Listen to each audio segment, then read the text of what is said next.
E. The house always wins. E. Good evening, and welcome to Charles Paris Mysteries. Tonight, rain has settled over a Sussex country house, damp call sheets curl beside cups of exhausted tea, and a low-budget film is being kept alive by faith, favours, and invoices no one ought to examine too closely. Charles has been offered the sort of role actors describe as small, but significant when they mean small. If quietly tangled show-business mysteries are your kind of company, you are warmly invited to subscribe and join us again. For now, take your room key from the brass hook, mind the unreliable radiator, and follow Charles down a corridor where permanence is being manufactured one fragile frame at a time. Chapter 1, Room 14. Maurice Skellen always announced good news over lunch, because food made it harder for Charles Paris to leave. Bad news came by telephone, generally while Charles was shaving, sleeping, or attempting to explain an overdraft to someone who regarded explanation as a poor substitute for money. Good news required napery.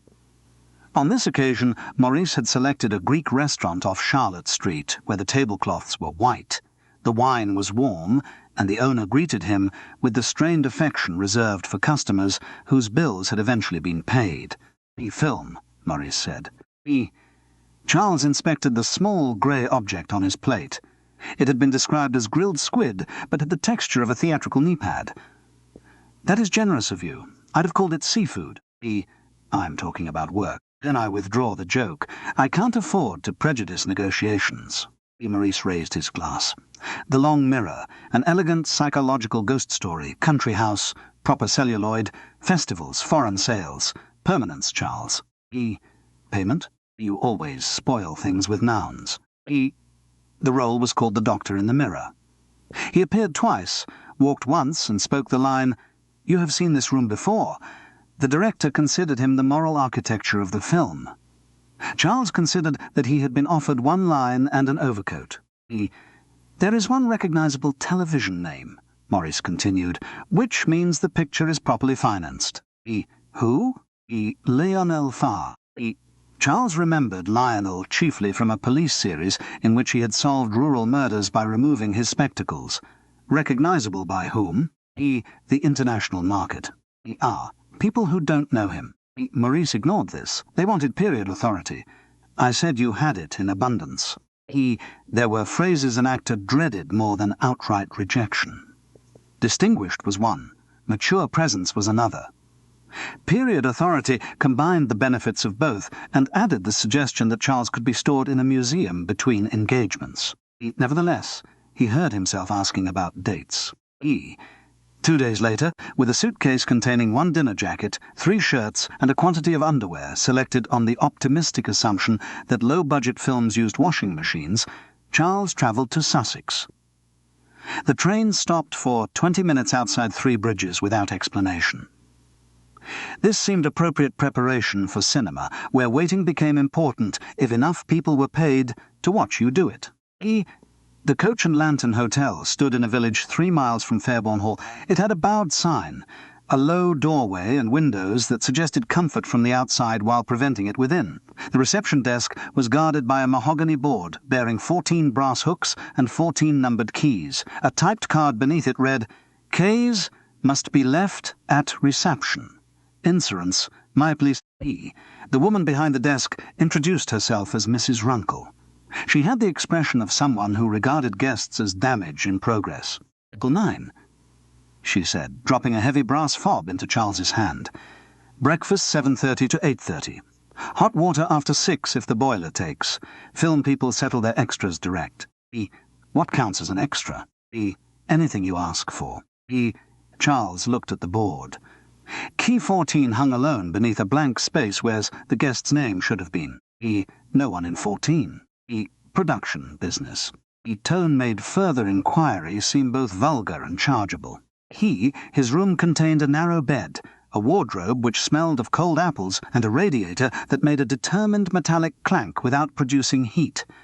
A brown folder on the pillow welcomed him to the Long Mirror. The call sheet placed his makeup at 17:40. Blocking at 18:10 and supper, at some point described as rolling. Someone had amended his role in pencil from doctor to apparition. Doctor. The alteration felt less like promotion than diagnosis. A minibus took him, and 3 lighting stands to Fairbourne Hall at dusk. The house emerged through rain and artificial fog, dark Jacobean brick, stone mullions, wet yews, and 40 people trying not to tread on cables. A generator coughed behind a canvas screen. A young man in a waxed jacket hurried past with 6 candles and the defeated face of someone who had been told electricity would spoil the atmosphere. Inside, the great hall smelled of damp stone, makeup and burning dust from borrowed lamps. Celia Trent, the writer-director, stood beneath a gallery with a light meter around her neck and 2 pencils driven through her hair. She was in her 30s, pale with tiredness and possessed of the concentrated stillness of a person who could make exhaustion seem like a creative method. Charles, good. The doctor isn't a ghost exactly. That will reassure my family. He's memory made physical. The house dreaming of its own decay. Charles waited for the part of this that affected where he stood. You cross behind Rebecca on the turn, Celia said, slowly but not theatrically. I'll try to make my decay natural. She had already turned away. Tamsin Pike, the production manager, put a polystyrene cup into his hand. Tea. Don't trust the milk. Wardrobe is through there. If anyone asks, your coat arrived pressed. Did it? No. Then I admire its performance. Tamsin did not smile, but one corner of her mouth acknowledged the attempt before being recalled to work.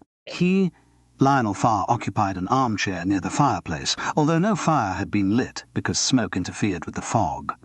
He wore a velvet smoking jacket and the expression of a man waiting for the production to deserve him. Rebecca Hale, the young lead, rehearsed, turning her head towards an empty mirror. Gordon Meeks, the accountant, crouched at a side table over a portable calculator whose paper roll had begun to coil onto the floor. Jasper Vane moved among them all with quick, warm confidence. He was a narrow man in a good jacket gone shiny at the cuffs.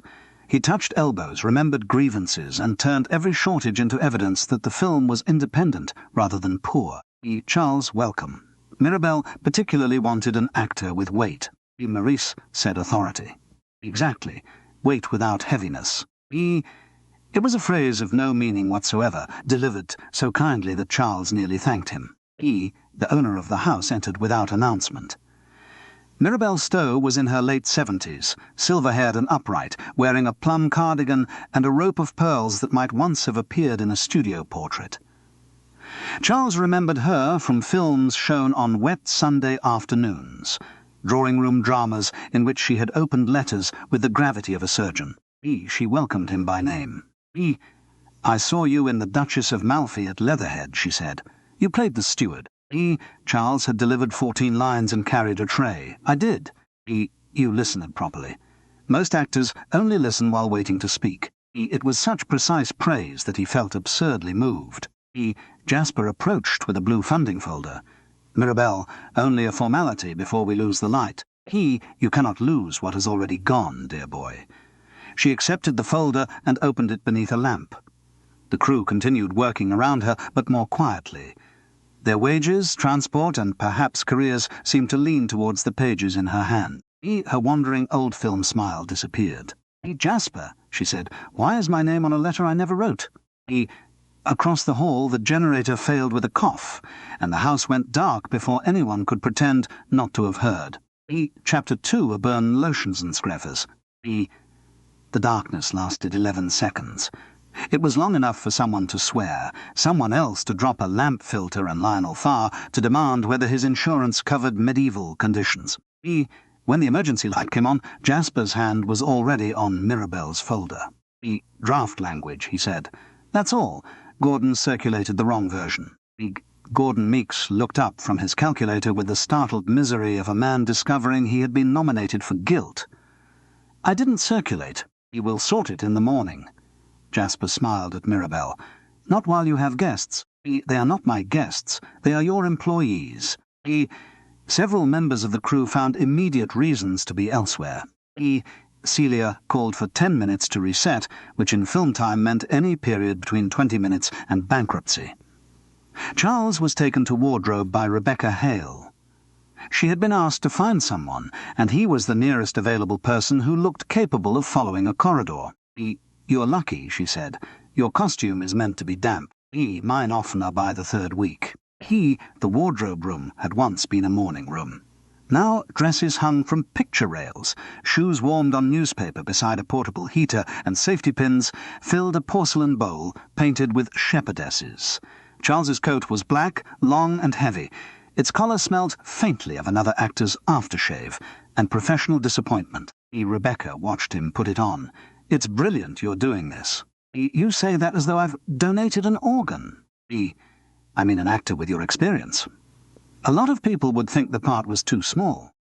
A lot of people have agents who tell them how small it is. She flushed, and Charles regretted the line. Ambition was easy to mock when one's own had learned to limp. It's my first feature, she said, a proper one. Of course. Jasper says there's interest from Venice. Charles hoped she meant the festival rather than a hotel conference about bridge finance. Back in the Great Hall, the generator recovered, but supper did not. Tamsin distributed cheese sandwiches from a crate and explained that the caterer had not been paid because a transfer was arriving in stages. This was Jasper's favourite condition for money. It was never absent, it was arriving in stages. Charles met Nick Gully by the generator. Nick was a broad Sussex man with mud on his boots and the calm of someone who understood machinery better than speeches. He was location manager, driver, fixer, and, according to Tamsin, the only person who knew which doors at Fairbourne Hall opened onto rooms rather than walls. Film all right for you? Charles asked. Nick glanced towards the windows, where fog curled under an exterior lamp. Haunted lamp lot keep paying. I keep finding them sockets. Are they paying? Depends who you ask. Inside the production office at the hotel, payment had become a theological question. Gordon sat among curling fact sheets, envelopes and invoices. Tamsin dictated tomorrow's changes while answering a payphone that rang with the resentful persistence of unpaid suppliers. No, Mr. Keeble, the cheque was not stopped, she said. It was replaced.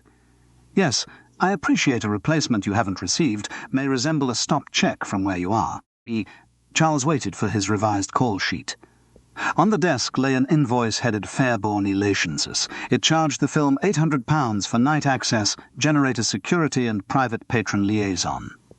The address was simply Room 14, Coach and Lantern Hotel, Fairbourne. Nick? Charles said when the location manager came in with a fuel receipt, "Is Fairbourne Location Services one of your rivals?" Nick read the heading. Never heard of them. Perhaps they're very discreet. The private patron liaison sounds like taking Mrs. Stowe her own tea. Gordon reached across and covered the invoice with a stack of call sheets. It's an internal allocation. To whom? Nick asked. That's what internal means. He attempted a smile and achieved indigestion. Jasper entered at speed. Tiny scheduling adjustment. We move Charles's corridor shot to tomorrow, bring Rebecca's staircase material forward, and shoot the dining room inserts after lunch. There isn't any lunch, Tamsin said. Then we gain an hour. His eye rested briefly on the covered invoice. Gordon, have the Fairbourne access charge folded into locations. Backers don't like seeing too many small suppliers. It isn't a small supplier, Nick said. It isn't a supplier at all. Jasper gave him a look of patient fellowship. It's a financing vehicle. No wheels on it, then? Jasper laughed, as though Nick had helped. Exactly. Paper architecture. Completely standard. Is that what the film is being shot on? Charles asked. Paper architecture. The cinema is built in the edit, Charles. So are alibis, I believe. 1 second, Jasper's expression emptied. Then he grinned. You actors, always a line. The next morning, Fairbourne Hall had acquired weak sun, 2 vans, and a catering urn that gave the tea a metallic taste. Mirabel sat in the old dining room while Celia blocked a scene around her.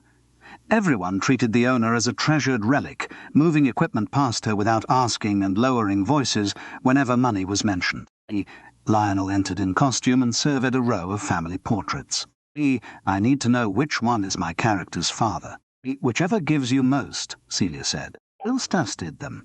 That one has presence. That one's a woman, Nick said. The eyes are strong. Mirabel laughed. For a moment she looked younger, not because the lines left her face, but because enjoyment occupied them. During a reset, she beckoned Gordon. He approached with his papers pressed to his chest. "I want every invoice with the word Fairbourne in it," she said. "Some are merely accounting categories. Then they will be very easy to explain." Jasper thought. "Jasper has been thinking with my money. I should like the chance to do so myself." Gordon glanced across the room. Jasper was speaking urgently into a radio, but his attention had become very still. Mirabel held out her hand. "All of them, Mr. Meeks," she said. "Before supper." Chart 3 a corrected not. Charles's first scene required him to walk 16 feet without appearing to know he was there. This was more difficult than it sounded. The corridor floor leaned towards the west, his coat caught on a brass chest, and the fog machine produced atmosphere in dense, cough-inducing parcels. Celia wanted the doctor to seem neither threatening nor comforting, present nor absent, old nor young. "What does he want?" Charles asked. "He has moved beyond wanting. That must save time at restaurants." She pressed fingers to her temples. "Just cross more slowly." On the 5th take, a light failed. On the 7th, Rebecca turned too soon.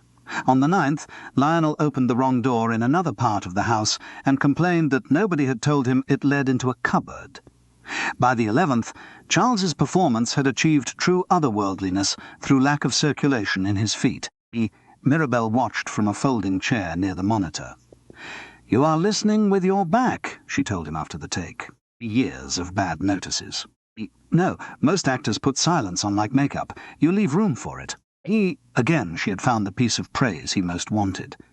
Charles was beginning to understand why everyone loved her. She did not flatter vaguely. She saw the vanity, selected its most vulnerable part, and treated it with care.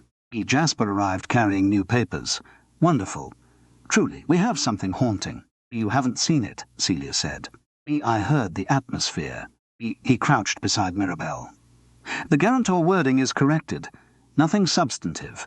The backers simply need your initials." "I have not agreed to guarantee anything." "No, of course not. The corrected guarantor note makes that clear." The phrase landed oddly. Charles could not at first say why. Jasper spoke quickly enough to make sequence seem a bourgeois restriction, yet one could not correct a note before the person named in it had agreed there should be one. Mirabel took the page, but did not initial it. "This says I will secure completion funds against the East pasture." Only contingently." "I am contingently refusing." Celia turned from the monitor. "Could we do this later? We are losing the top light." "The top light is being paid for with my land," Mirabel said. The room became busy around the sentence. Rebecca asked for a costume pin. The camera operator required a lens. Tamsin discovered an urgent question about parking. Showbusiness had developed many elegant ways of looking away from the person financing it. Jasper lowered his voice. "One more night. Let us finish the Old Wing work, and tomorrow Gordon will take you through every figure." Mirabel studied him. "Tomorrow is the day on which bad explanations are always clearest." She rose too quickly. Her hand went to the right pocket of her cardigan and came out holding a small silver spray. She used it beneath her tongue and waited. Charles moved towards her, but she lifted a palm. "The heart is an actress," she said after a moment. "It requires attention whenever the room is occupied." "Should you sit down?" "That is what it wants." She allowed Charles to help her back into the chair. "If it is indulged every time, it will demand billing." Jasper looked genuinely concerned. That was the troubling thing about him. His kindness was real at the moment he felt it. He fetched water, sent Tamsin for Mirabel's housekeeper, and postponed the scene without mentioning what it cost. Later, Charles found Mirabel in the library. The room had high shelves, a dead fireplace, and long curtains protecting old fabrics from light. Her invoice folder lay open on the desk. She had made pencil marks beside several entries. "I hope you're not about to tell me the film cannot proceed without my unique spiritual contribution," Charles said. "My dear Charles, no film has ever depended on an actor who thought it did. That is a comfort." She showed him an old photograph of herself on a studio floor in 1948. Men in shirt-sleeves crowded around a painted railway carriage. Mirabel stood in the doorway, young and unsmiling. "They remember the face," she said, "when they remember anything." Not the cold mornings. Not the months in rep. Not knowing whether you would work again. Some traditions survive. Yes, insecurity has excellent agents. E. She placed the photograph in the folder with the invoices. This film is not very good. E. Charles was startled into honesty. It may become better in the edit. E. That is what people say when a thing has exhausted its chances in life. E. Then why support it? E. Mirabel looked around the library. Because Celia asked. Because Rebecca wants it so badly, she is willing to be cold and underpaid and told her discomfort is art. Because I remember wanting one more chance. And because vanity is more expensive when one pretends it is generosity. Outside, someone dragged a stand along the stone passage. The noise shivered through the old house. Will you stop the film? Charles asked. Unless Jasper tells me the truth. Producers have been known to do that. On medical advice. She smiled, then became precise again. There are invoices for services supplied by my own house. There is a guarantee in my name. There are charges to a room at your hotel. I am being asked to pay for my property twice and risk it a third time. Have you spoken to a solicitor? I shall. Tomorrow. That word again. At the hotel bar, Maurice rang. The payphone was beside a fruit machine which celebrated each lost pound with lights and music. How's the cinema? Maurice asked. Mostly stationary. Jasper says the rushes are extraordinary. Has he seen them? No money to process all of them yet, but he has instinct. Maurice had heard that Jasper's previous film had stopped 2 days before completion. The one before that had been completed and never released, because 2 backers claimed ownership of the same rights. Maurice presented these not as warnings, but as evidence of experience. Everyone has a difficult picture, he said. Jasper appears to have a subscription. Don't become negative, Charles. Film is permanent. Across reception, Mrs. Runkle removed Charles's key from the board and placed it on the desk for him. Number 14 remained on its hook, its blank name card whiter than the others. Jasper entered from the rain and saw Charles looking at it. Production storage, he said. Charles had not asked. As Jasper went upstairs. Charles remembered the corrected note. For the first time it seemed possible that the producer was not merely speaking ahead of events. He might be speaking from a version of them he had already written. Chapter 4, The Patron's Supper. Mirabel's supper, was held in the long dining room beneath portraits of Stows who looked as though they had never needed funding. The production had supplied the wine and Mirabel the food, an arrangement that resulted in 2 bottles of thin claret and enough roast chicken for 30 people. The crew ate in the kitchen. The principals sat beneath candlelight, and pretended hierarchy had happened by accident. Lionel Farr proposed the toast. To our incomparable hostess, without whose vision, generosity, and historic home, this unique work could never have existed. He had the actor's gift of making gratitude sound like acceptance speech rehearsal. And without whose east pasture, Mirabel added, it may yet fail to exist. Gordon looked at his plate. Jasper refilled Mirabel's glass. Celia asked Rebecca about tomorrow's staircase scene with the bright desperation of someone opening an umbrella indoors. Rebecca had changed for dinner. She wore a black dress, too elegant for the hotel, and the alert smile of a young performer who feared every social occasion might secretly be an audition. The house is another character, she told Mirabel. Then it should have an agent. Jasper says the imagery will make it internationally recognizable. I should settle for structurally sound. Nick Gully, invited because he had spent the afternoon stopping rain entering the electrical distribution board, ate in silence. Tamsin left twice to answer calls, and returned with the expression of someone whose absence had created more work. Charles found himself watching dependency move round the table. Lionel needed a comeback, Rebecca needed a beginning, Celia needed completion, Gordon needed another wage packet, Tamsin needed the crew to believe her promises, Jasper needed all of them to keep needing. And Charles, who had one line in a film that might never be processed, wanted the evening to end without Mirabel withdrawing her money. The recognition did not improve the chicken. After pudding, Mirabel asked Jasper to stay. He remained standing at the table while the others filed out with the false casualness of people intending to listen from nearby rooms. Charles went to the kitchen for his coat. Rebecca was there, smoking by an open window. "He hates me," Rebecca said. Mirabel? She complained about the bedroom scene. Called it undignified. Was it? That's not the point. It is usually a point in questions of dignity. Rebecca crushed the cigarette. Celia rewrote it because the distributors wanted something saleable. Mirabel threatened to pull the house. "I signed a contract for this film. If it stops, Jasper can hold me for months while they look for more money. Have you shown the contract to Equity? Then I'd be difficult. Charles almost said that difficult was a word used by employers about anyone who had read what they were signing. Instead, he asked whether she had heard of Room 14. Rebecca frowned. Mirabel said it tonight. Before supper, she told Jasper she knew what he'd been doing in Room 14. What did you think she meant? Scene. Everything's numbers here. From the dining room came Mirabel's voice, low but carrying. You used my name. Jasper answered too softly to hear. Then Mirabel, no, you used the house twice. Tamsin appeared in the kitchen doorway. Rebecca, transport in 5. Charles, Celia wants to discuss tomorrow's movement. What movement? Yours, apparently. At last.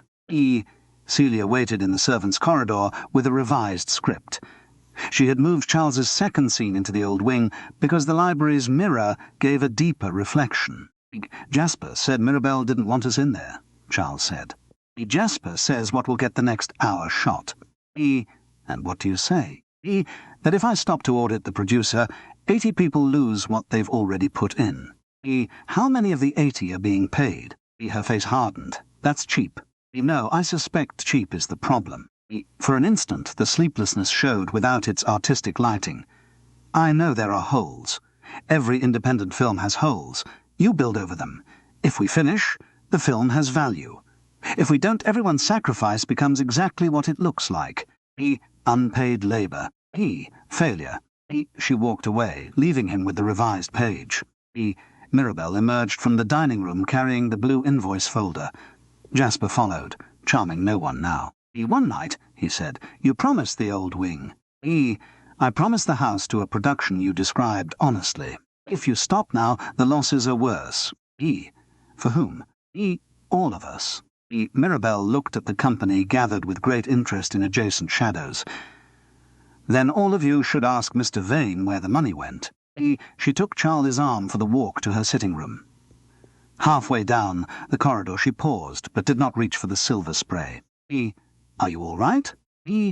Only tired of being grateful for the privilege of paying. At her door she held the folder close. I shall ring my solicitor in the morning. The production finishes tonight, Mr. Paris. I am sorry about your immortality. It was beginning to feel drafty. She smiled. One learns eventually that being adored is not the same as being protected. Back at the Coach and Lantern, Charles ordered whiskey and discovered the bar had closed. He settled for the miniature in his room, which provided less alcohol than the label's landscape appeared to promise. The radiator clanked. Rain tapped the window. Through the floor came the faint, uneven ring of the reception payphone. Charles went down in search of ice and heard Jasper's voice behind the half-closed production office door. No, the producer's safe. She has the key. Not the papers. A pause. I said I'll deal with her tonight. The door opened. Jasper looked at Charles, then at the empty glass in his hand. The ice machine's broken, he said. I was prepared for disappointment. Jasper smiled. Occupational necessity. He passed into reception. On the keyboard, number 14 was no longer hanging beneath its blank card. Gratitude can become a dangerous kind of debt. Where are you listening from tonight, and when does professional loyalty become personal blindness? If these backstage puzzles keep you company, subscribe to Charles Paris Mysteries. Now back to Fairbourne Hall, where the lights were about to fail at a most convenient moment. Chapter 5A, Natural Pause. The final night shoot began at 10 with rain, 3 missing electricians, and a disagreement about moonlight. Celia wanted it blue. The camera operator pointed out that moonlight was not blue. Celia replied that real moonlight lacked emotional clarity. While they argued, Nick fed diesel into the generator and Tamsin telephoned the missing electricians, who had been told by Jasper that overtime would be paid as a deferment. "What does that mean?" Charles asked. "It means they become investors against their will," Tamsin said. The old wing was colder than the rest of Fairbourne Hall and considerably less cooperative. Its doors swelled in the damp. The long mirror tilted forward from the wall despite Nick's wedges. Each time someone crossed the corridor, the floorboards complained several rooms away, giving the sound recordist an intimate portrait of feet he could not see. Charles waited in his black coat beside a suit of armour with one gauntlet missing. His call was for 11:15. At 11:30, Celia was still shooting Rebecca's hand, approaching a door. "Is this the last set-up?" Lionel asked. "Last before the turnaround," Tamsin said. "So no." He retired to a folding chair with his thermos. Lionel had refused production coffee on the grounds that age required standards. His thermos contained brandy. Mirabel had not joined them. She was in her sitting room with the invoice folder and had asked not to be disturbed. Jasper moved between the hall, the generator yard and the portable phone in the dining room, continually announcing that the morning's call would settle everything. At 11:41 the generator stopped. Not faltered, stopped. The blue moonlight, emotional or otherwise, vanished.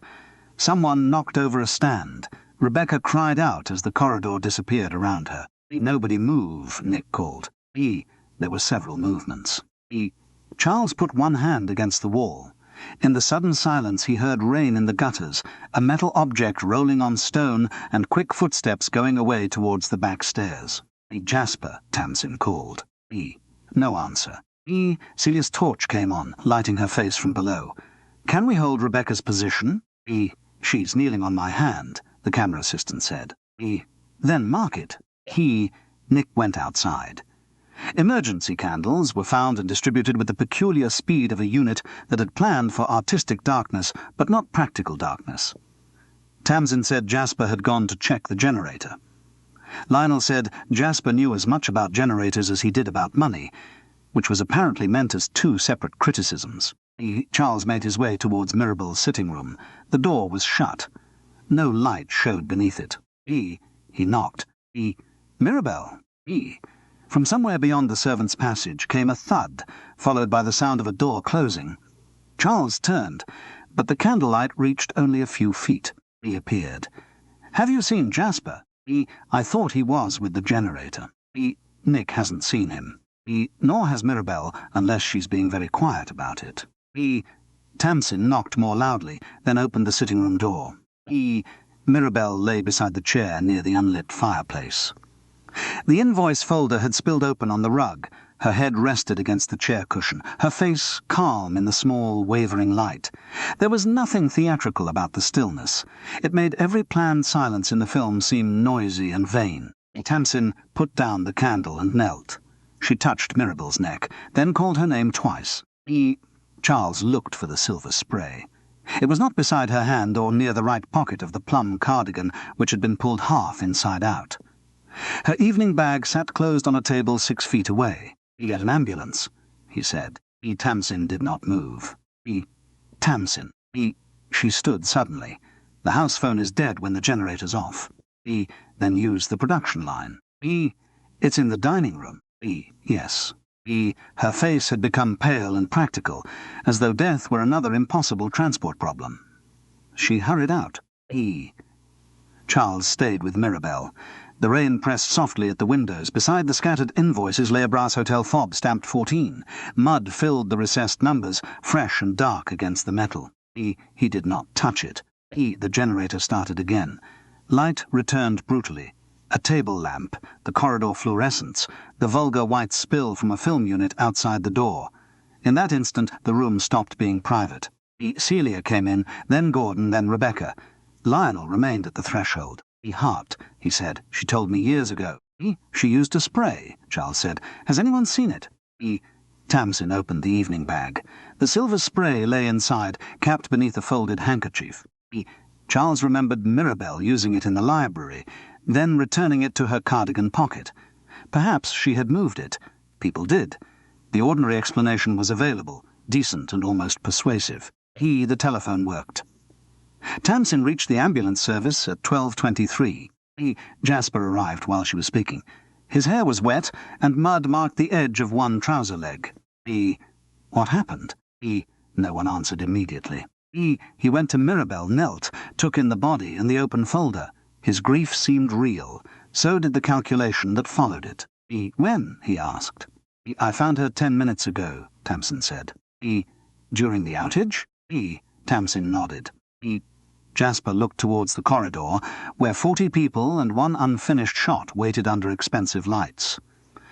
The ambulance will take time in this weather. Jasper, Celia said. I'm not suggesting anything. I'm asking what happens now. She's dead, Charles said. I can see that. Jasper's voice cracked, and she cared about the film. She was stopping it in the morning. He was angry. That isn't the same. Celia understood before anyone spoke it. The dawn plate. Tamsin stared at her. We have 20 minutes at first light, Celia said. No actors, just the mirror corridor. If police close the house, we lose it. You cannot be serious, Rebecca said, while looking towards the corridor. Jasper said softly, Nothing we do changes what has happened. Charles felt the room tilt towards him, not for permission, but for the comfort of shared complicity. The industry was full of people who asked whether the show should go on after illness, divorce, bereavement, and occasionally death. The question was rarely about courage. More often, someone had paid for the seats. Call the police properly, he said. Tell them the time. Tamsin looked at the telephone. I told ambulance control I found her just now. That is true. I didn't tell them when the generator failed. Jasper stood. Because it isn't relevant. Natural causes. An elderly woman with a heart condition. We finish the empty corridor. Then we stop. They did. Charles watched from the far end as the camera moved slowly past the mirror, while dawn whitened the wet windows. Nobody spoke above a whisper. Mirabel remained behind a closed door with Tamsin until the ambulance arrived. The shot was beautiful. This made it worse. Detective Inspector Sally Brace came with a uniformed constable shortly after 2. She was compact, rain-darkened, and unimpressed by collective fragility. The ambulance doctor had found no obvious injury and thought cardiac failure likely, but Brace separated the principals and asked each person to account for the outage. Jasper said he had been at Fairbourne Hall throughout, moving between the generator yard and the old wing. Tamsin confirmed it. Lionel, waiting beside Charles in the hall, whispered, Nonsense. What is? I saw Vane come up the hotel lane, just before the lights returned. Are you sure?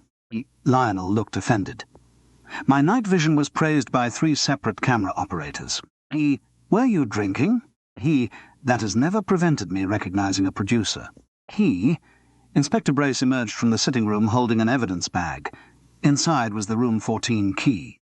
Jasper stared at it for less than a second. It was not long, but Charles had spent a career watching people wait for cues. Does this belong to anyone here? Brace asked. No one answered. On the brass fob, the mud in the stamped numbers had begun to dry. Chapter 6 Francis reads the invoice. Francis made tea before she asked what Charles wanted. This was not hospitality.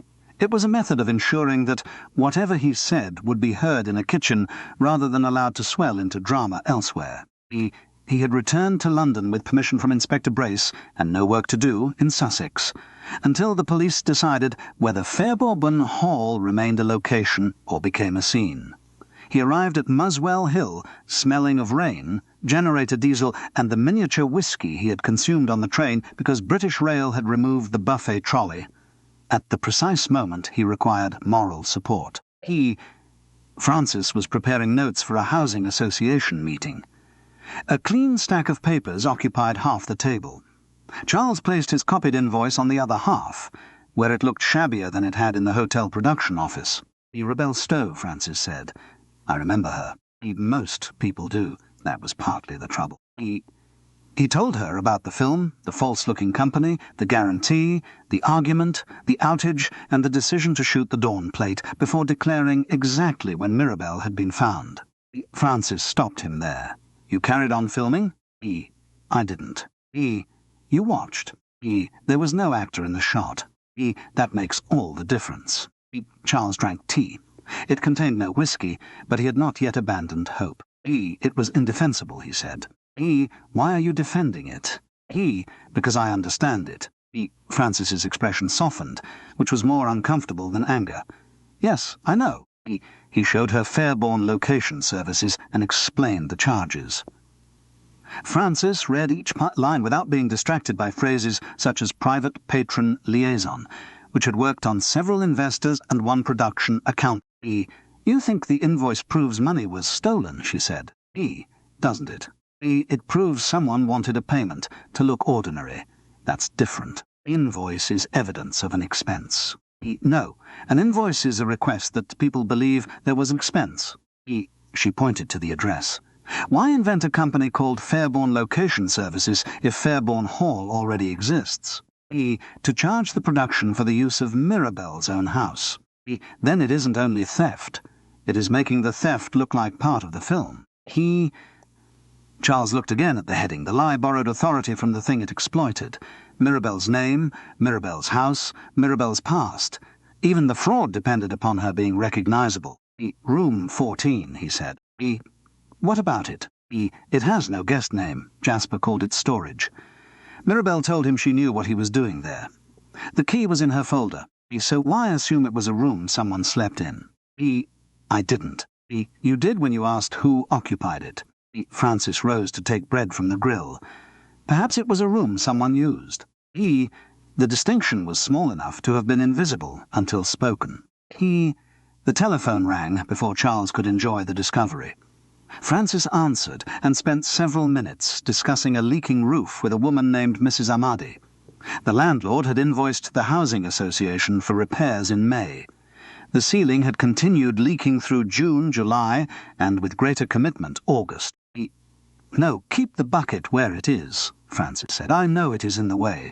At the moment, the bucket is the only reliable witness. She wrote down an address, promised to attend the morning inspection, and return to the table. Another invented expense? Charles asked. Possibly, or a real expense attached to work no one completed. Paper is wonderfully tolerant. You make my film sound like a badly managed roof. At least a roof is supposed to stop something. Charles looked at the folders she had been preparing before he arrived. Each contained tenancy dates, repair notices, and copies of letters. Francis's life did not pause conveniently when he produced a corpse. She had listened because she chose to, not because he remained the principal drama in the room. I'm keeping you from your meeting, he said. You are, but the chair likes everyone to arrive angry, so I shall still be useful. She turned the Fairbourne invoice over. On the back, in Gordon's cramped writing, were 3 dates and 2 payment references. The same description appears twice, she said. Night access. Same amount. Different amounts. Then the description doesn't explain the charge. It only gives the reader something familiar to stop at. Charles thought of Celia's fog, atmosphere distributed until nobody asked what lay behind it. You would make a terrifying production accountant. I'd want paying. That disqualifies you. Charles told her about the silver heart spray. She kept it in her cardigan pocket. After she died, it was in her closed evening bag. Could she have put it there? Yes. Could someone else? Yes. That isn't proof. No. Francis buttered toast.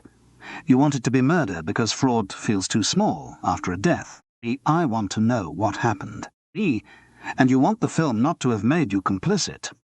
My contribution was negligible. Professionally or morally. He almost smiled. Both I had hoped. Francis sat opposite him. The distance between them was a table, several years of disappointment, and the stubborn fact that he had brought this to her because her judgment mattered more than his pride. You liked Mirabel, she said. She remembered me at Leatherhead. Don't make it sound pathetic. I wasn't going to. Being seen properly is rare. For a moment, neither spoke. Then the telephone rang. Maurice wanted to know whether Charles had been released for other work. Not arrested, Maurice. Released from the same practical question. Jasper thinks they may resume in 48 hours. Mirabel is dead, which is obviously tragic, but the house still exists. Charles looked at Frances. She had heard. Her face made it unnecessary to repeat the sentence. Chapter 7, Room No. 1, occupied. The coach and lantern, treated Mirabel's death as both tragedy and inconvenience. A black ribbon appeared beside reception. Breakfast hours remained unchanged. Mrs. Runkle told a local journalist that Mirabel had always been gracious to the village, then charged the newspaper for coffee. Inspector Brace had sealed Mirabel's sitting room and taken the blue folder, but she did not close the hotel production office. The post-mortem found severe heart disease and no external injury. The official view was cautious. Natural death remained likely, while the concealment of timing remained stupid rather than criminal, unless further evidence said otherwise. Tamsin had admitted the delay. She did so in a statement of 4 pages, each sentence apparently resenting the time it took to write. Celia admitted approving the dawn shot. Jasper expressed grief, responsibility, and confidence that Mirabel would have wanted the work preserved. Charles returned because Maurice said his contract required availability, and because Inspector Brace had asked whether he could identify who might use the phrase private patron liaison without laughing. Nick met him in the hotel car park. The police have 14's key, Charles said. One of them. How many are there? The front door key and old service key. Brass fobs the front. Service copy lives with Mrs. Runkle in case a guest dies with the bolt on. A policy of impressive relevance. Nick had been asked to inspect a leak in room 12. He borrowed the service key ring and, on the way upstairs, paused outside 14. This room leak? Charles asked. He might spread. From 12. Old buildings. Nick unlocked the door. Room 14 looked at first like any other room in the hotel. Narrow bed, patterned carpet, flowered curtains, a wash basin, and a print of Arundel Castle. Then the differences arranged themselves. The bed had no linen. A folding table stood beneath the window with a fax machine, a typewriter, and boxes of paper. Carbon sheets darkened the wastebasket. Envelopes were stacked beneath several letterheads: Fairbourne Location Services, Vane Completion Holdings, and Long Mirror Overseas Sales. Storage, Charles said. For words. The fax machine's roll was empty. Indentations marked the top sheet of a pad beside it. Charles tilted it towards the window, but could read only fragments. Guaranta, ist pasture, and subject to correction. He opened the wardrobe. It contained no clothes, only 2 film cans, and a box of hotel stationery. Who paid for this? Charles asked. Production. Room's been on a weekly rate since June. Who signed the register? Mr. Fairbourne. First name? Location Services. Mrs. Runkle's tolerance ended when she found them inside. It returned slightly when Charles mentioned Inspector Brace, and vanished again when he asked to see the key book. Guest's privacy. There are no guests in 14. Then its privacy is complete. The book remained closed. In the production office, Gordon Meeks was packing account files into archive boxes. He had the grey, diminished look of a man whose caution had failed to protect him from consequence. The invoice is false, Charles said. Gordon aligned the edge of a folder. It may represent services aggregated from several sources. Which sources? Location security liaison. Nick provided locations and security. Mirabel provided herself. Gordon's fingers stopped. How much went through Fairbourne Location Services? I'd need the ledger. You have the ledger. Inspector Brace has copies. Then you know. Gordon sat, £28,600. The figure was too large for petty fraud and too small for successful cinema. Where did it go? Some paid genuine bills. Some covered shortfalls from development. Some I could not trace. And Mirabel's guarantee. Jasper said she had agreed in principle. Did you see her signature? I saw a fax. From room 14. Gordon removed his glasses. A fax does not announce which room it comes from. This one should have. Maurice arrived before lunch wearing a camel coat unsuited to mud and carrying industry gossip as if it were a professional service. They took Gordon to a village pub where Maurice ordered gin and tonic, Charles ordered bells, and Gordon requested mineral water, thereby making his guilt appear worse. Jasper, Maurice had learned, had borrowed completion money against 3 promised sources: Mirabel's guarantee, a German's distributor's letter of intent, and a tax partnership whose members believed filming had finished the previous month. All perfectly usual, Maurice said, until examined together. The murder has made you ethical, Charles observed. Temporarily. One must respond to market conditions. Gordon admitted the German letter had been conditional. Jasper had removed the condition in a typed copy. Gordon had objected. Jasper had said the original was misworded. You accepted that? Charles asked. I needed the job. Ere it was again, dependency presented as weather. Nobody created it. Everyone merely got wet. Did Mirabel know? Not until last week. She asked for a breakdown of location costs. I gave her 1 invoice. After that, she demanded the others. Why did she have 14's key? She told me she meant to see what the company had supplied. Did Jasper know she had it? Gordon looked at the mineral water as if stronger contents might emerge through concentration. Yes. Back at the hotel, Rebecca was waiting in reception. She had been crying, but had repaired the visible damage with makeup. Celia says the estate may let us finish, she told Charles. Only interiors already dressed. No new damage. How considerate of death to preserve continuity. She flinched. Charles said. That was not aimed at you. It should be. I want the film to go on. So do many people. Mirabel said Jasper was using the house twice. I thought she meant the scenes. But she meant on paper, didn't she? He charged the film for her rooms, then used those charges to make the budget look bigger, then borrowed against the bigger budget. That is the general elegance of it. Gordon came in behind them, carrying a ledger. He placed it on the desk with sudden decision. Not 3 charges, he said. 3 descriptions. Night access, restricted library access, and heritage supervision access. For the same room?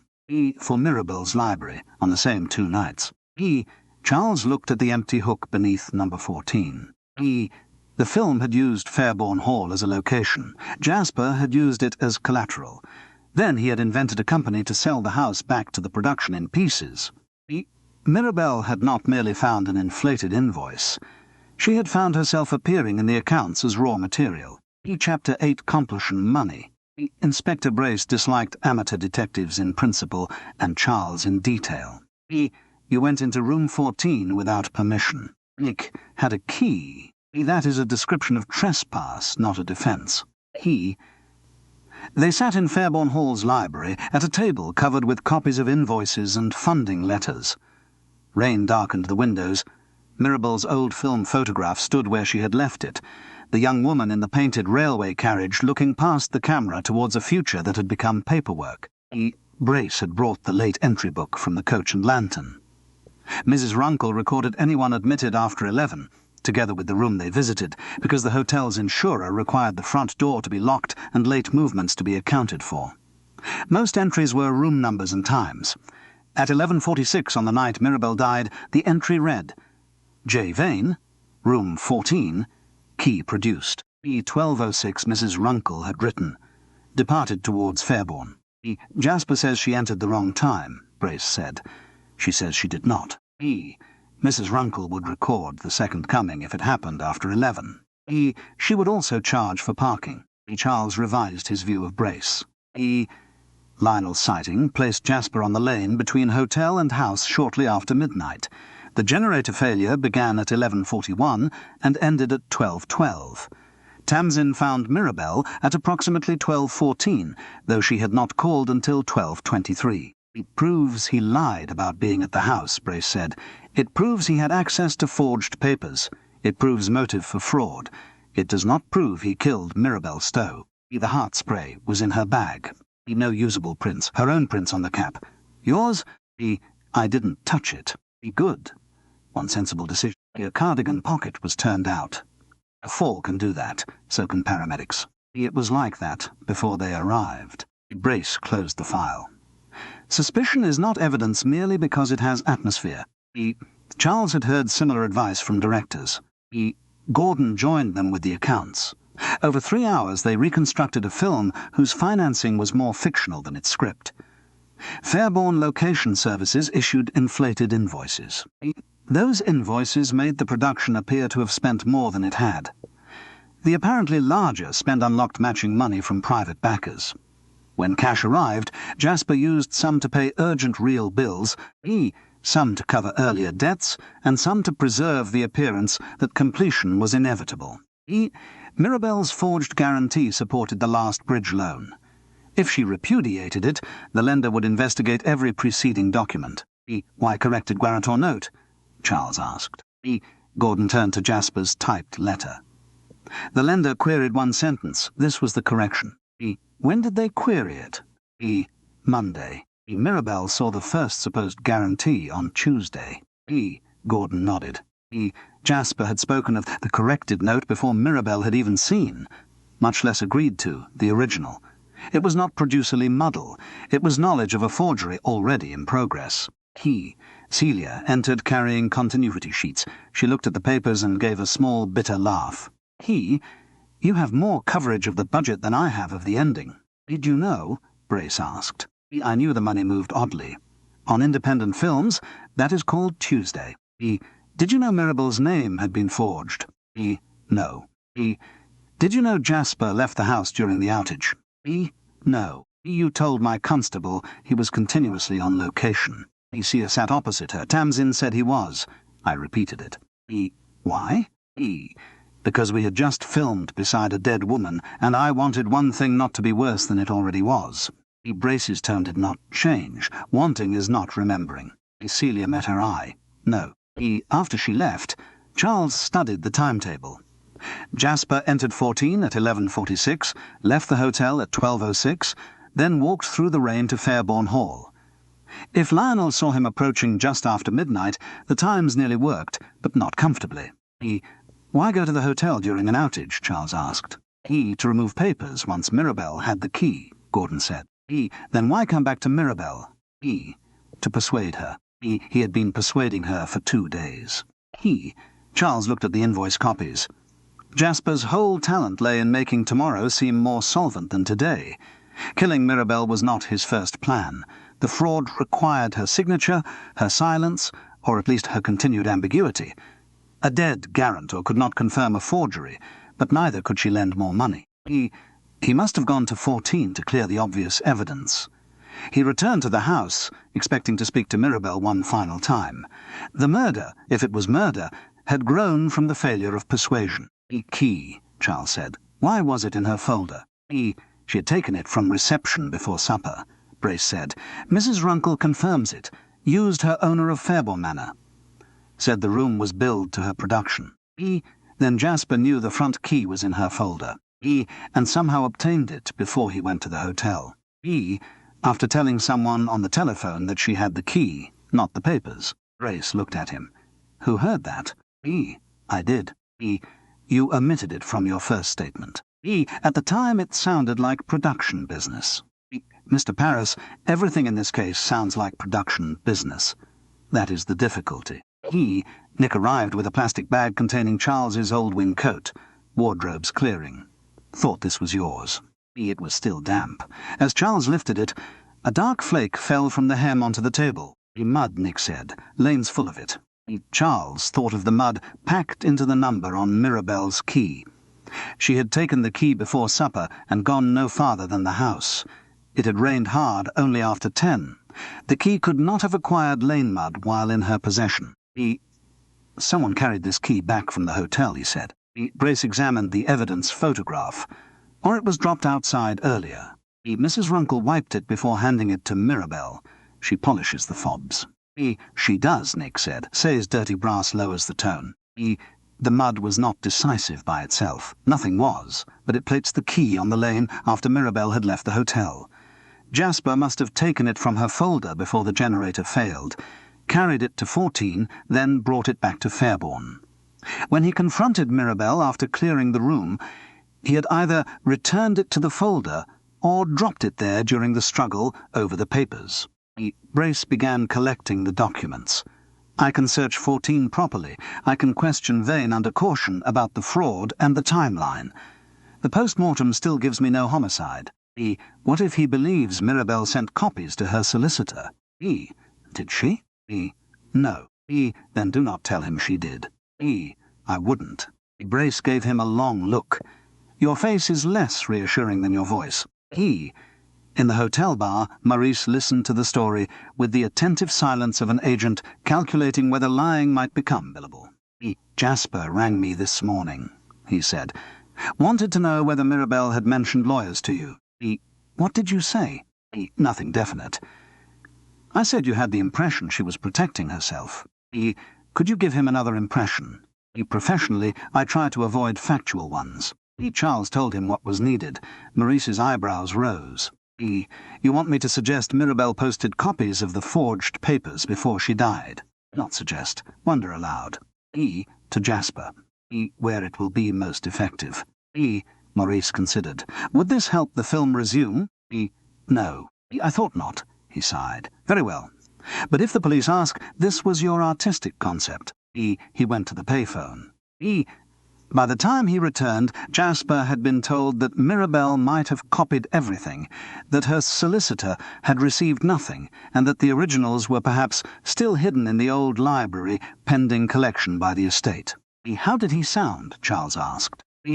Like a producer hearing the lab has lost the negative. Outside, across the dark lane, the upper windows of Fairbourne Hall reflected the last of the light. The house had been a home, a location, an asset, and an invoice. Now it was bait. Chapter 9 a house always wins. Fairbourne Hall, after midnight, had none of the graciousness it displayed by day. Without the production lamps, its corridors narrowed.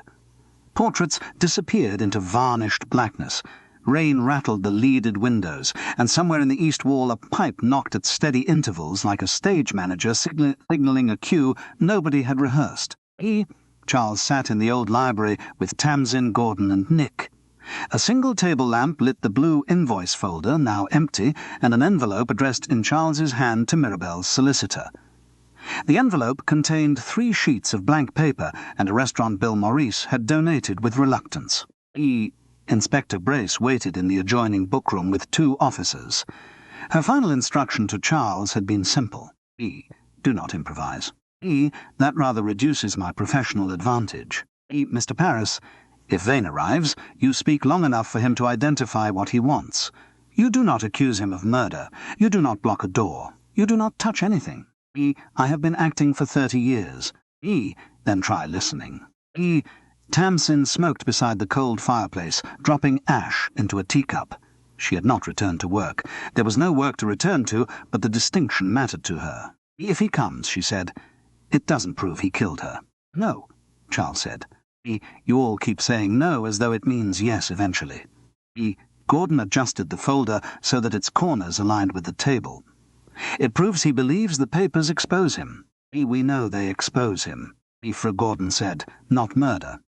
Tamsin looked at Charles. You think I helped him? You helped the film. That's a clever distinction. Isn't meant to clear you. Her face tightened. Jasper said there was nothing anyone could do. Celia said we'd lose the dawn shot. I thought, you thought if the death was natural, 20 minutes made no difference. Yes. So did I, for long enough to stand there.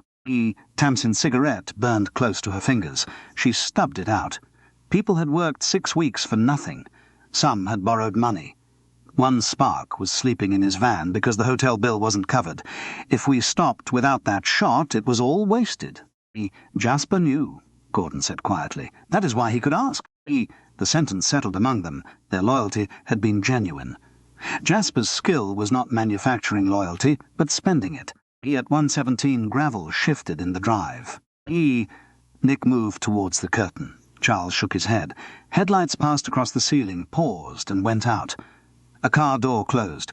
No one approached the front entrance. The servant's door, Nick whispered. The house gave them each footstep separately. The kitchen flagstones, the back stair, the old wing passage. Whoever moved knew the route and had no need of light. The library door opened. Jasper stood in the gap wearing a dark raincoat. He showed no surprise at seeing them. Surprise with Jasper had always been something other people were expected to feel. "I might ask what you're doing here," he said. "You were invited," Charles replied. "By whom?" "The estate." It was almost true. Nick had been asked to supervise removal of the equipment. Charles had been asked by Nick. Jasper saw the blue folder and the envelope. His gaze touched them, moved away, then returned with professional casualness. "Maurice tells me Mirabel may have sent material to her solicitor. Maurice tells everyone something."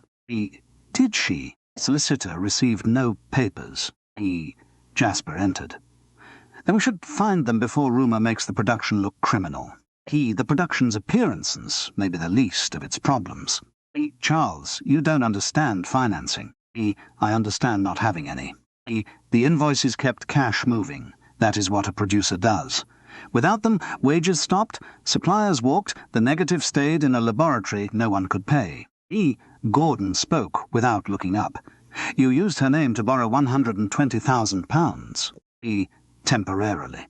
Fours has limited respect for duration." Jasper's charm vanished. "You signed the payment schedules." "I signed schedules built on figures you gave me." "Because you wanted another job after this one." Gordon flinched. Jasper turned to Tamsin. "You wanted the crew paid. Nick wanted his location fee. Celia wanted her film. Charles wanted his close-up, such as it was. We were not strangers to the arrangement." Charles felt the accuracy of the blow. Jasper did not need to invent hypocrisy. He had only to itemize it. "Mirabel withdrew from the arrangement," Charles said. "Mirabel had the luxury of principles because she owned everything around us, including the things you sold back to her." Jasper stepped to the table. "Where are the copies?" "Which copies?"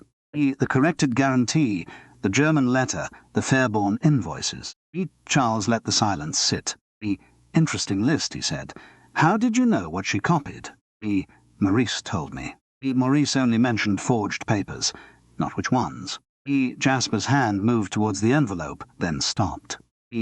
"Inspector Brace has the originals from room 14. Charles continued. "The key book places you there during the generator failure. Lionel saw you returning by the hotel lane. You knew about a corrected guarantor note before Mirabel had seen the first version, and the key in her folder carried wet mud from a journey she never made. That proves financial untidiness. It proves you went to 14 to clear the papers, brought Mirabel's key back to the house, and lied about where you were. I returned the key because she had taken property belonging to the production. Why not say so? Look at what you've all made of it." "You made it," Tamsin said. The anger in her voice surprised him. Jasper had depended upon Tamsin's competence for so long that he seemed to regard it as a natural resource. "You told me she was already dead when you came in," Tamsin said. "You said you'd been at the generator." "I thought she was." "He thought?" Charles asked. Jasper looked at him. "Tamsin found her before you supposedly entered the room," Charles said. "How could you have thought anything about her condition?" The rain struck the windows harder. From the bookroom came no sound. Jasper picked up the envelope. Nick moved, but Charles raised one hand. The envelope tore. Blank sheets slid onto the floor with Maurice's bill for 2 gin and tonics, grilled sole, and what the restaurant had optimistically called seasonal vegetables. Jasper stared at it. "There are no copies here," Charles said. "You came because you believed there were. A cheap trick. Appropriate to the budget." Jasper backed towards the long mirror. It still stood on wedges from the abandoned chute, reflecting the lamp, the papers, and each of them in a darkened double. "Mirabel confronted you when you returned," Charles said. "You wanted the folder. She wanted the truth. Her heart failed." "Yes," Jasper seized the word as an escape. "Her heart, not me. Her spray was in her cardigan pocket earlier. When Tamsin found her, the pocket was pulled out, and the spray was zipped inside a bag across the room. She could have put it there. Not after she collapsed. You can't know when she moved it. You do." Jasper's face had gone white. "She was already in pain. She wouldn't tell me where she had put the other papers. She kept reaching into that pocket as though I weren't speaking." No one moved. He heard himself. The realization arrived too late. Charles said, "So you took the spray." Only until she listened. Tamsin made a small sound. Jasper's words came faster, trying to overtake their meaning. She had used it that afternoon. It didn't always work. She was old, Charles. Her heart was going. I took it for seconds. Then she went down. And you waited. I panicked. You searched the folder. I had to protect the film. You put the spray in her bag. I wasn't thinking. You returned to the corridor and let Tamsin find her. Jasper looked towards Tamsin as if she might still carry the burden for him. I was keeping the picture alive. Inspector Brace opened the bookroom door. You were keeping yourself out of prison, she said. The two officers entered behind her. Jasper did not run. He had nowhere plausible to go, and perhaps running struck him as the behaviour of a less reputable production. Brace cautioned him. He stared at Charles while the words were spoken. You wanted this film as much as any of us. For approximately a day and a half. You wanted permanence. Charles looked into the long mirror. His black-coated figure stood among the reflected papers, older than he expected and less ghostly than the role required. No, he said. I wanted work. You made the mistake of believing the work wanted you back. As Brace led Jasper away, his shoulder caught the edge of the mirror frame. One of Nick's wedges slipped.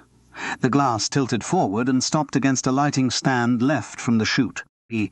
Nobody was hurt. The mirror survived. It seemed, Charles thought, to have understood the business rather well. At the front door, Celia arrived in time to see Jasper placed in the police car. She had been waiting at the hotel for news from the estate. What happens to the footage? She asked. Tamsin looked at her with exhausted disbelief. Celia closed her eyes. I know how that sounds. The trouble was that they all did. 10, the last Lation day.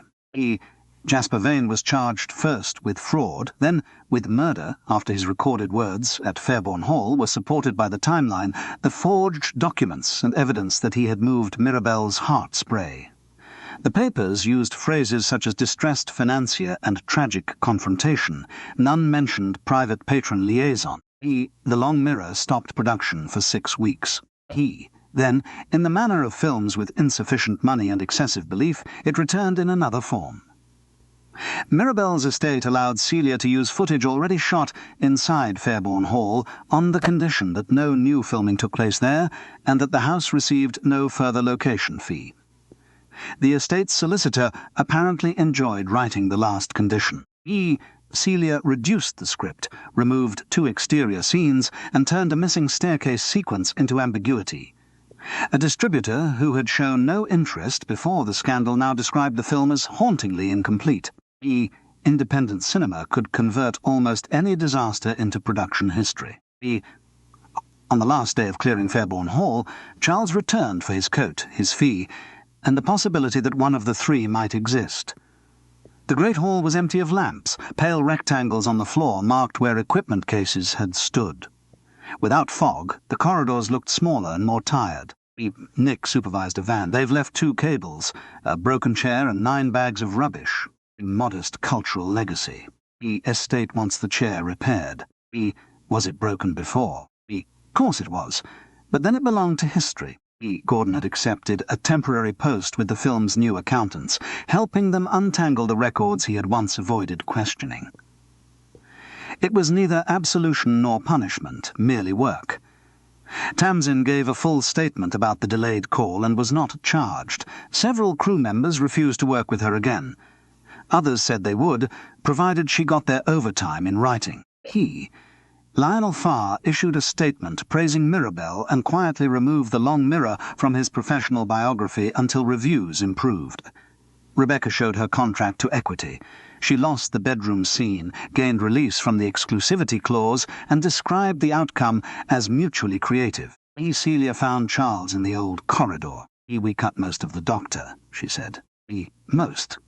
Crossing is gone. It slowed the opening. My decay was insufficiently dynamic. But your reflection is in the final mirror shot, barely. When the dawn light comes up, does one glimpse an elbow? Half your face. International markets prefer the left half. She did not smile. Should we use the house footage? Charles looked down the corridor. That is not a question an actor with half a face can answer for you. Mirabel wanted to stop us. She wanted Jasper to stop lying. It isn't the same. Not entirely. Celia folded her arms against the cold. If I finish, people will say I exploited her death. If I don't, everyone loses what they gave. Both may be true. That's not helpful. Is unusually accurate. She looked at him then, not as an actor waiting for a note, but as another person who had wanted something shabby to become worthwhile. I'll put a dedication at the front, she said. Charles imagined Mirabel's name appearing in tasteful white letters before a film she had tried to prevent from using it. Keep it short.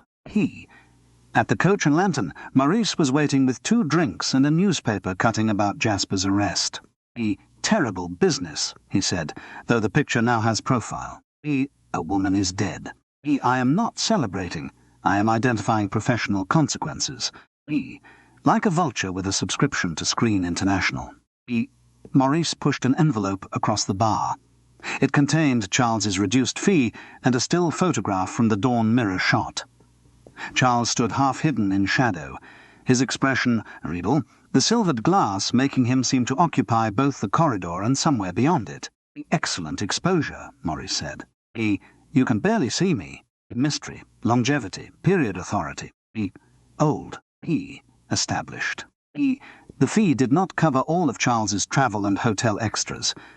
Mrs. Runkle had charged for telephone calls, laundry and ice that had never materialized.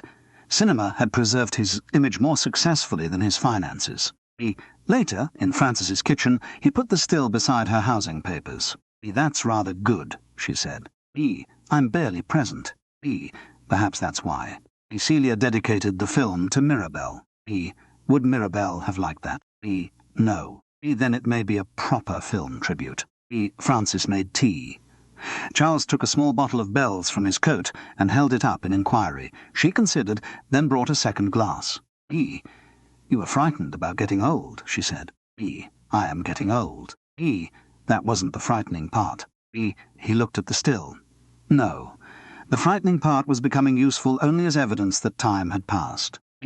Frances poured the whiskey. You're useful in other ways. Name 2. You found out what happened. 1. Don't press your luck. They drank in companionable silence. The telephone rang. Maurice had found Charles a summer repertory season by the sea. There would be proper accommodation, regular audiences, and only moderate damp. The leading man had withdrawn after discovering the theatre shared a wall with a fish processing plant. What's the part? Charles asked. A retired judge. Period authority? Moral weight. How many lines? Maurice hesitated.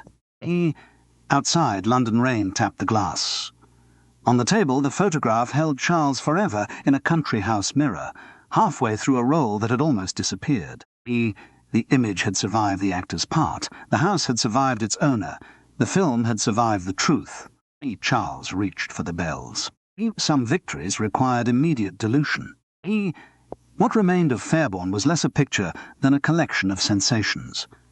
Whetstone, generator smoke, cold coffee, hotel carpet, and the solid weight of a brass key in the hand. The key had begun as a shabby inconvenience, become an entrance to a paper room, and ended by showing how easily a locked door could lend respectability to a lie. The people around Mirabel had not been false in everything. They had loved the work, feared its failure, and given more than many of them could afford to lose. That was precisely what made their loyalty useful to Jasper. Dependency rarely arrived announcing itself as corruption. More often it looked like one last favour, one deferred wage, one silence kept until morning. Charles was left with his half-visible face in a film still, and the uneasy knowledge that permanence did not guarantee honour. Houses outlived owners, roles outlived actors, dedications outlived the objections of the people named in them. Yet being briefly seen could still matter, even when the image was incomplete. Low-budget films possessed a touching belief in immortality, usually maintained by people unable to pay for lunch. Charles did not entirely disbelieve them. He merely preferred immortality with expenses. Thank you for keeping Charles company tonight. If the mystery stayed with you, please leave a like and subscribe. When does gratitude become permission? Until the next curtain rises, may the truth arrive before the applause.